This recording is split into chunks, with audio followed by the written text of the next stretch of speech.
Like کریں، subscribe کیجیے، bell icon کو دبائیں تاکہ ہماری ویڈیو سب سے پہلے آپ کے پاس پہنچ سکے۔ سلطان محمود غزنوی جس کی پوری زندگی کبھی تکبیر اولیٰ فوت نہیں ہوئی، جو کبھی سویا نہیں اس سے پہلے کہ وہ 1000 مرتبہ آقا پہ درود نہ پڑھ لے، ہر رات وہ 1000 مرتبہ میرے آقا پہ درود پڑھتا تھا، جسے سلطان محمود غزنوی کہتے ہیں۔ تو جب مالدار ایسے تھے اور غریب ایسے تھے، تب مسلمانوں کے حالات ایسے تھے کہ مسلمانوں کو کوئی آنکھ اٹھا کر بھی نہیں دیکھتا تھا۔ اب مسلمانوں کا حال کیا ہے؟ کسی نے یہی تو کہا ہے، جس کو پاسے شریعت نہ خوف خدا، وہ گیا کیا گیا، وہ رہا کیا رہا۔ غلط ہے مسلمان مارا گیا، وہ ایک تصویر تھی جو مٹا دی گئی۔ اب ہم تصویر مسلم بنے ہیں، ہمارے اندر مسلمانوں جیسا جذبہ کہاں ہے؟ ہمارے اندر مسلمانوں جیسی غیرت کہاں ہے؟ ہمارے اندر مسلمانوں جیسا جذبہ کہاں ہے؟ میرے پیارے آقا علیہ السلام کے پیارے دیوانوں، ہر کام کے لیے طاقت، اللہ کی عبادت کے لیے ہم چستی اور طاقت کبھی نہیں دکھاتے۔ اللہ فرماتا ہے، کیا تم یہ تصور کرتے ہو کہ اللہ نے تمہیں فضول پیدا کیا؟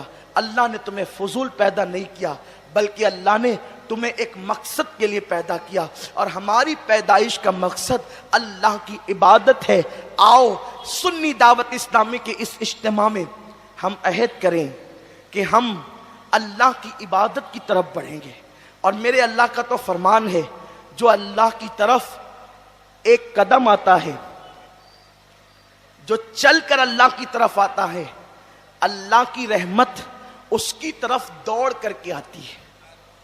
میرا رب کتنا کریم ہے، بلکہ ہر رات اللہ اپنی دامن رحمت کو پھیلا کر کے کہتا ہے، دن کے گنہگاروں آؤ توبہ کر لو تاکہ میں دن کے گناہ معاف کر دوں، اور ہر دن صبح کے وقت کہتا ہے، رات کے گنہگاروں آؤ توبہ کر لو تاکہ میں تمہارے رات کے گناہوں کو معاف کر دوں۔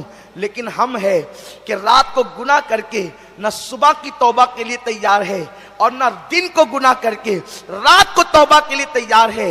کاش وہ راتیں پھر لوٹ کر کے آ جائے جو راتیں ہمارے اسلاف گزارتے تھے۔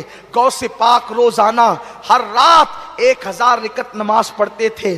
سرکار غریب نواز 70 سال تک نہ دن کو سوئے نہ رات کو سوئے۔ سیدنا امام زین العابدین رضی اللہ تعالیٰ عنہ روزانہ 300 رکعتیں نماز ادا فرماتے تھے۔ سیدنا امام جعفر صادق رضی اللہ تعالیٰ عنہ روزانہ 300 رکعت نمازیں ادا فرماتے تھے۔ اللہ اکبر، یہ جذبات کہاں گئے؟ اب اتنی رکعتیں ہم نہیں پڑھ سکتے، لیکن کم سے کم اتنا ہی بہت ہوگا کہ ہم عشاء کے وقت تو عشاء پڑھ لیں، اور فجر کے وقت تو فجر پڑھ لیں، عشاء جماعت سے پڑھ لیں، فجر جماعت سے پڑھ لیں، اور جو فجر اور عشاء دونوں نمازیں صحیح العقیدہ امام کے پیچھے جماعت کے ساتھ ادا کرے، اللہ اسے پوری رات عبادت کرنے کا ثواب عطا کرتا ہے۔